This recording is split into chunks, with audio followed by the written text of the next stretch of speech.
guess we could just say welcome to everyone who's viewing this video and who's checking out the UVA CAPS internship site. We're the current interns. I'm Phil.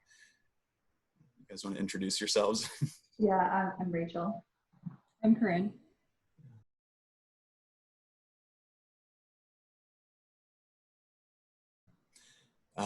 So I guess today we're just talking a little bit about our experiences to give you a sense of the internship site. But I think we'll just go ahead and start off by introducing ourselves. So would one of you like to start with that? Sure. So I'm Rachel Berry. We are interns for the 2019-2020 academic year. So we all started last summer in 2019 and we'll be finishing up here in the next couple of months at the end of the summer of 2020. I am in the PhD counseling psych program at Northeastern University up in Boston, Massachusetts. Hi, I'm Corinne Likens. I'm in the clinical PsyD program at Rutgers in Central New Jersey. And I'm Phil Schulte. I'm in the PsyD and counseling psychology program from Radford University. You know, we have a couple areas that we're going to talk about, but I just wanted to mention some of the ways that, you know, what it was like for me to get started at CAPS, and then also how it met some of my expectations coming into internship. And I think, you know, we're all going to chime in as it feels appropriate. So feel free to jump in at any point.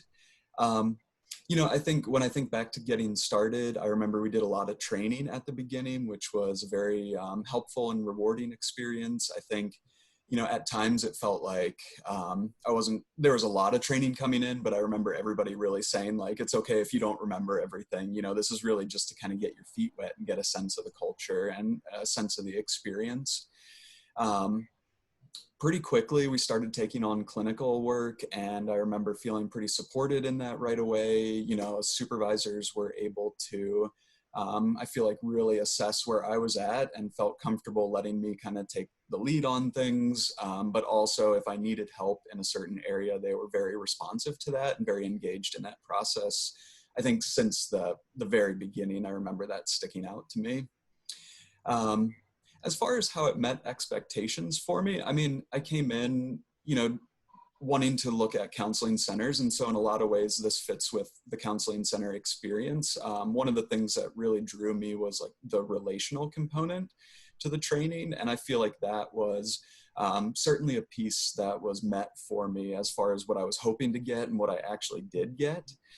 You know, certainly we're a very busy counseling center and spend a lot of time doing clinical work, but there are opportunities to get those relational trainings and relational aspects to your supervision and clinical work as well. So, you know, I think for me, that was just one of the biggest things. And then also just feeling prepared after internship to step into a job. And, you know, I think, you know, due to COVID, that's kind of been delayed a little bit, but throughout the interview process, I've felt extremely prepared in answering questions and really demonstrating my competence level to a point where I feel like I could easily step into a staff psychologist position in kind of the next steps here. So I think for me, it met those expectations really well.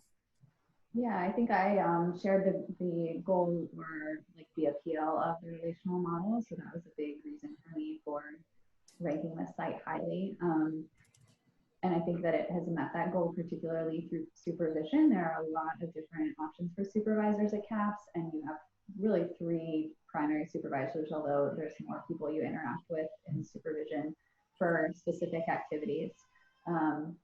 So that piece has been really good and really helpful. And then an additional specific goal I had beyond the goals that Phil mentioned was I've been really involved in the eating concerns team. So there are some opportunities at CAPS to get involved in kind of specialty areas of interest.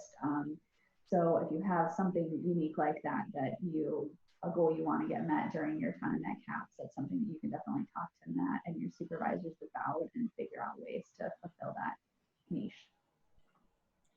Yeah, I would second that, Rachel. So I'm really interested in queer and trans mental health. And I think that just through talking to supervisors and putting out like what intakes I was interested in, and then also being able to co-lead the LGBTQ group, that there's plenty of opportunities if you have a niche to kind of carve that out for yourself. I'll talk a little bit about a typical day or a typical week at CAPS. So we work from 8 to 5 during the school year with a break for lunch from 12 to 1. And then during the summers, we're on from 8 to 4:30. So during the school year, it's fairly busy. It ramps up quite quickly in the fall. There's a little bit of a dip sort of in January, and then it gets busy again in the spring.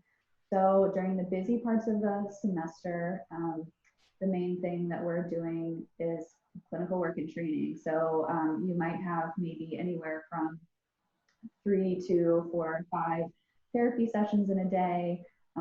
Those are, 45, 50 minutes, 1 to 2 trainings a day, kind of depending on the day. So there's a variety of seminars that are all outlined in the various training materials. You might have supervision. You do 3 hours of supervision a week with 3 different individual supervisors. Let's see, once a week we do what's called an ECS shift, which is emergency and consultation shift. So that is a half day of walk-ins. So that could really be anything. You might be encountering a student who had a panic attack or who is experiencing suicidal ideation and perhaps needs to be hospitalized or certainly at least evaluated. We do a couple of what are called brief screenings a week, which are short phone calls, which are students' initial contact at CAPS. About 1 intake a week. We do 5 intakes a month. One of them is urgent. A fair bit of paperwork. If you're involved in any particular subspecialties at CAPS, like the eating concerns team or the trans care team or the substance abuse team, you would attend those meetings. You attended a treatment team meeting with other members of staff. So it's pretty busy. It's pretty packed and pretty clinically heavy. I wouldn't say too much or overwhelming, but it's certainly, you're not going to have any trouble getting hours or seeing a diverse range of students. So talking a little bit about our favorite aspects of internship, and Phil and Rachel, you can chime in. I think for me, one of the biggest things has been working with students at UVA. I've really enjoyed working with this population, and I think we see pretty diverse students, a lot of first-gen students, a lot of students of color. I've gotten to work with a number of LGBTQ students, and students that maybe don't always feel like they fit into the larger culture of UVA. And I think that's been some really rewarding work. I would say that our IP groups have also been like an area of growth for me, and also just getting to facilitate connections between students has been equally rewarding. So I would say those are some of my favorite aspects of clinical work. I agree, right there with you.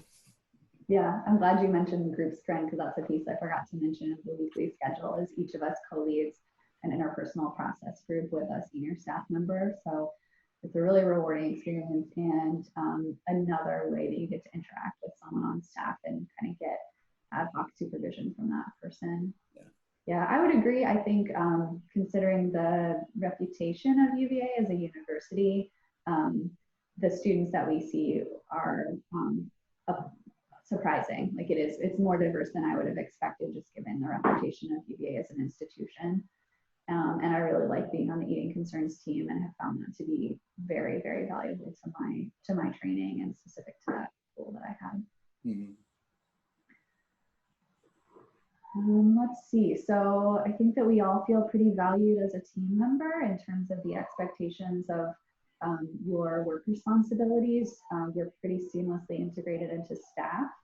That being said, there is a lot of support and consultation. And so while I think we each feel a lot of clinical responsibility in terms of the acuity and just the amount of our caseload, there's a lot of support available when needed, and not just from supervisors. There's a lot of people with great knowledge and expertise clinically, as well as at the UVA system, that they're always available to support us. Yeah, and I think there's a lot of respect that interns might have different areas of growth or different training needs.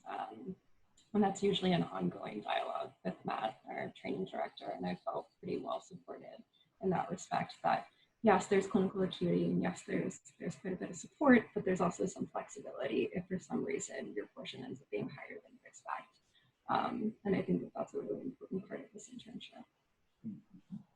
Okay, so I guess we'll share with you a little bit about just our hopes for you as you're going through the application process.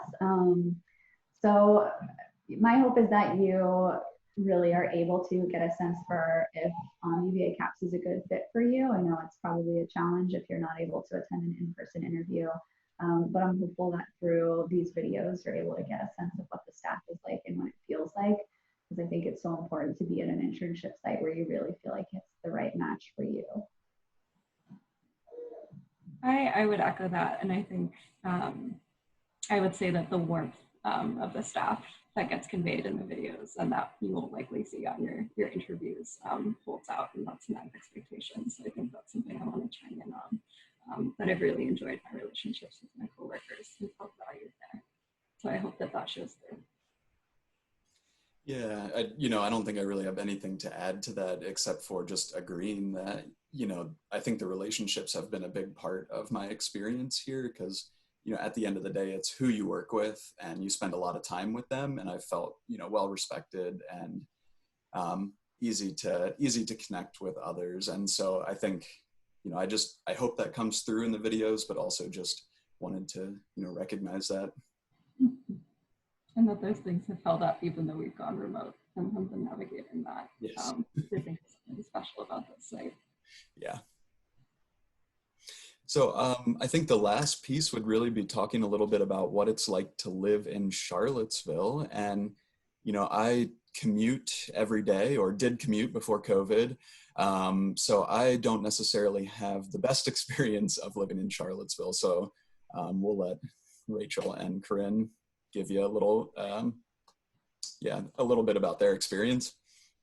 Yeah, so I actually came from New Jersey, and I live right by the corner, which is really close to grounds and is kind of the go-to hangout spot for a lot of students. So I will say, even though I live fairly close by, I don't bump into too many students or too many clients. I don't spend a lot of time at the corner, so that's probably part of it. But in terms of just things to do outside of internship when you have the time, there's quite a bit to do that's been impacted by COVID and sheltering in place. But even so, there's a lot of hiking sites and nature trails. So if that's something you're interested in, there's definitely that. There's an outdoor mall, the downtown mall, that has a lot of cute shops and boutiques. And the food is pretty great, and that's starting to slowly open back up. So we'll see what that's like once you get here. And then I think Ix Art Park is probably one of my favorite spots in Charlottesville. If you're interested in arts or culture and the local scene, that's definitely a place to check out. Yeah, I would agree with all that. I'm not from the area originally either. I live fairly close to grounds and take the city bus into work when we were going physically to the building. I think Charlottesville has really good food, a lot of breweries. There's a lot of wineries nearby if that's something you're into. Certainly a lot of hiking and walking trails and parks. And we're sort of in the foothills, and so you're really close to the mountains and to Skyline Drive and Blue Ridge Parkway. If that's your thing, I think there is a fair amount of stuff going on, especially in the warmer months, concerts and such, which are not happening currently due to COVID, but it is a pretty lively place. And it's a very friendly place to live and to get out and walk around and go, grab a beer or a bite to eat. Well, I guess that's it. So we just want to wish you luck with the rest of your process and hope that this provides, some help in your search for internship, and just wish you luck in that. Yeah, so we hope this gave you a sense of what it's like. And you can always refer to the CAPS training website if you have more questions about specific aspects of the internship.